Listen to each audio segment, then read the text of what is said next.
बिहार में आरजेडी और जेडीयू पिछले कई दिनों से लगातार मीटिंग पर मीटिंग कर रहे हैं 2024 के लोकसभा चुनाव को सीट बंटवारा को लेकर, लेकिन फिर भी दोनों के बीच बात नहीं बन पा रही है। ऐसे कहा जा रहा है कि मुख्यमंत्री नीतीश कुमार के आवास पर कल बिहार के उप मुख्यमंत्री तेजस्वी यादव पहुंचे थे और करीब को लेकर और सीट बंटवारा को लेकर बातचीत चली, लेकिन बात बन नहीं पाई है। इस वक्त बिहार के राजनीतिक से जुड़े सबसे बड़ी खबर आ रही है कि जेडीयू और आरजेडी में 2024 के लोकसभा चुनाव को सीट बंटवारा को लेकर दोनों पार्टियों के बीच पेच फंसी हुई है। कहा जा रहा है कि मुख्यमंत्री नीतीश कुमार के आवास पर कल तेजस्वी यादव पहुंचे थे और करीब आधा घंटा तक सीट बंटवारा को लेकर दोनों के बीच बातचीत चली, लेकिन फिर भी बात नहीं बन पाई है। हालांकि 2024 के लोकसभा चुनाव को लेकर आरजेडी और जेडीयू में पिछले कई दिनों से लगातार सीट को लेकर मंथन चल रही है, लेकिन लालू यादव का कहना है कि जिस तरह से एनडीए 2019 में मुख्यमंत्री नीतीश कुमार सीट बंटवारा विधायकों की संख्या बल के तौर पर कराए थे,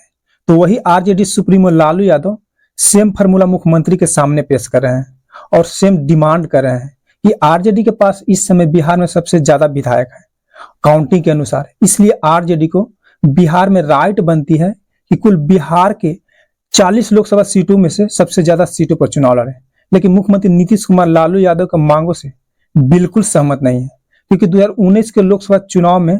लालू यादव की पार्टी आरजेडी उस वक्त के गठबंधन यूपीए के साथ मिलकर लड़ी थी, लेकिन एक भी सीट आरजेडी नहीं जीत पाई थी। इसलिए मुख्यमंत्री नीतीश कुमार लालू यादव के सामने ये भी आंकड़ा रख रहे हैं, लेकिन लालू यादव मानने को तैयार ही नहीं है।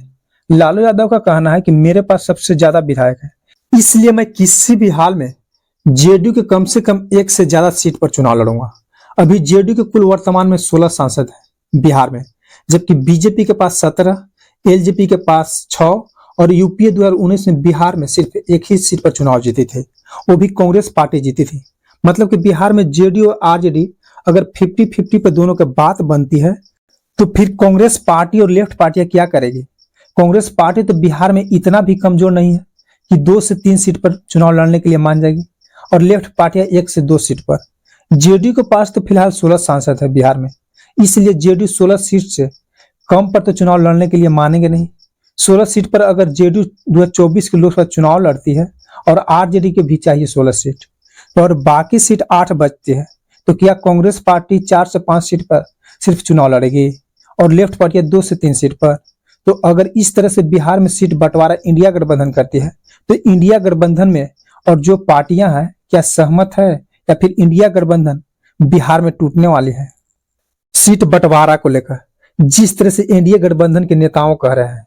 कि सीट बंटवारा को लेकर इंडिया गठबंधन बिहार में नहीं बल्कि कई राज्यों में टूटने वाले हैं,